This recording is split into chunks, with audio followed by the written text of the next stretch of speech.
A leadership meeting concludes with applause, but on Monday morning, teams are faced with a flurry of disconnected priorities that must be managed. Teams continue to present plans and budgets, yet the organisation struggles to articulate what it will and will not do. This confusion arises when strategy is seen as mere vision language or a thick plan, rather than as a set of hard choices. While keeping options open may feel safe, it hinders the development of a coherent set of activities that can outperform competitors. Without a clear definition of what winning looks like, resources are spread thin, and the business settles for average industry performance. Competitors who focus on a sharper playing field and a clearer advantage can shape events while you are left to react. A product team discusses 3 customer segments, but launches to all of them, resulting in conflicting messages. A function announces cost cuts and innovation goals simultaneously, but there is no system in place to make trade-offs week after week. In the following sections, we will define winning, select where to play, choose how to win, and build reinforcing capabilities and systems. This video is inspired by the book Playing to Win by Alan Lafley and Roger Martin. Subscribe for more strategy tools. Strategy involves making specific choices to win, not just collecting impressive goals for a presentation. An integrated choice cascade connects aspiration, market positioning, winning strategies, capabilities, and management systems into a coherent logic. When choices conflict, execution becomes an argument as teams pull in different directions. When the cascade is coherent, it focuses investments on a few decisive moves that competitors find difficult to replicate. A struggling skincare brand was relaunched with a new name, improved products, and targeted women noticing early signs of aging in midlife. It enhanced the product with better ingredients, new packaging, and premium pricing, enabling mass retailers to compete with prestige brands. This win came from aligning brand choices with broader company strategies, reinforcing each level. The same cascade can exist at multiple levels, allowing teams and functions to make choices that align with the larger direction.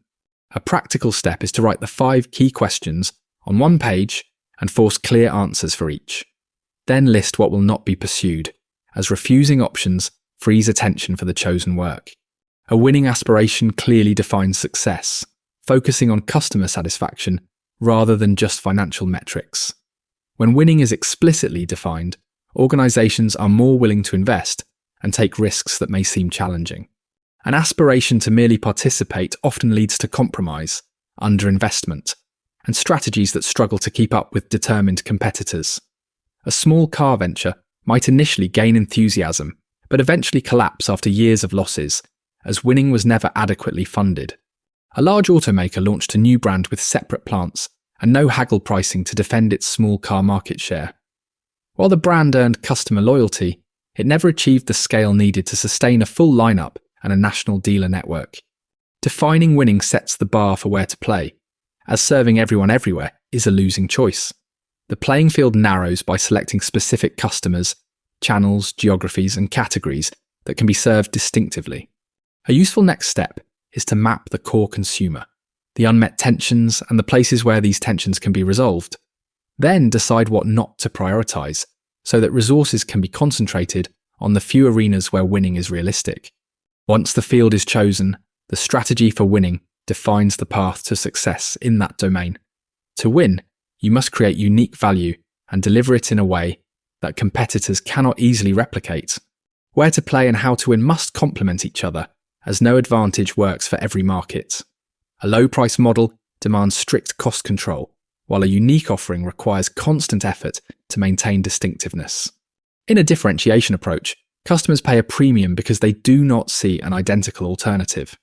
This premium can come from performance, design, service, or reliability, like a car brand known for its durability. The core logic is simple. There are only 2 fundamental ways to win in business economics. You either earn higher margins through lower costs or through differentiation that buyers value. A practical next step is to write one sentence that names your advantage, then list the activities that make it true. If choosing a real advantage clarifies your next quarter, subscribe for more tools to sharpen your strategy choices. Core capabilities are the activities and competencies that make your strategic choices achievable, allowing you to play to your strengths and win. These capabilities work best when they form an interconnected system, where each one strengthens the others rather than operating independently. If capabilities are generic, competitors can easily copy them, leading to sameness and mediocrity. When capabilities are distinctive and reinforced by a system, they create a more difficult to replicate pattern of value creation. A skincare team combined internal research with external designers, agencies and dermatologists to make performance claims credible. It treated innovation as a holistic process, encompassing product, packaging, and business model work, rather than a single research department task. The goal is to leverage your strengths, then examine how your activity system differs from the best competitors. Distinctiveness should be tested for feasibility, uniqueness, and defensibility against competitive reaction over time. A useful practice is to map the few critical capabilities, then fund them with talent and partnerships. Focus is what transforms capabilities into a competitive advantage, so avoid treating every function as equally critical. Even with clear choices, strategy fails if management systems do not support them with processes, structures, and measures. These systems should create, review, communicate, and track choices so that action spreads across the organization. When reviews become mere performance theatre, managers bring binders to defend themselves and avoid discussing strategic options. A better review fosters dialogue about what to plug into or take out of the strategy, using both breadth and depth. A structured logic flow organizes analysis from industry to customer to relative position to competitor reactions, using 7 key questions. This helps teams focus on the few analyses that truly shape a where to play and how to win decision. Reverse engineering starts with alternative possibilities, then asks what would have to be true for each to be great. By testing the least certain conditions first, the process saves effort and produces deep proof on the real barriers. A simple next move is to redesign strategy reviews around the 5 key choices, so teams surface options instead of hiding issues. Then, pair each choice with a few measures that show whether the strategy is working, not just whether work is busy.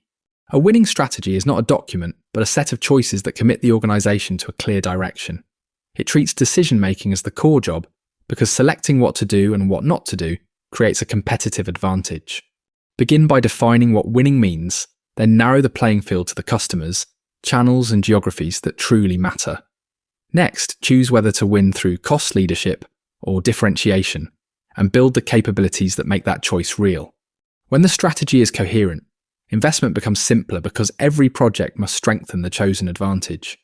Over time, the organization learns faster because reviews focus on options, tests, and measures rather than defending past decisions. Start with one business or function and write answers to the 5 key questions in plain language on one page. Then generate 2 or 3 alternative possibilities for where to play and how to win, and test the weakest assumption first. While a strategy cannot remove uncertainty, it can shorten your odds by turning debate into disciplined learning. To make steadier choices and avoid wasted initiatives, subscribe for more practical strategy playbooks and examples.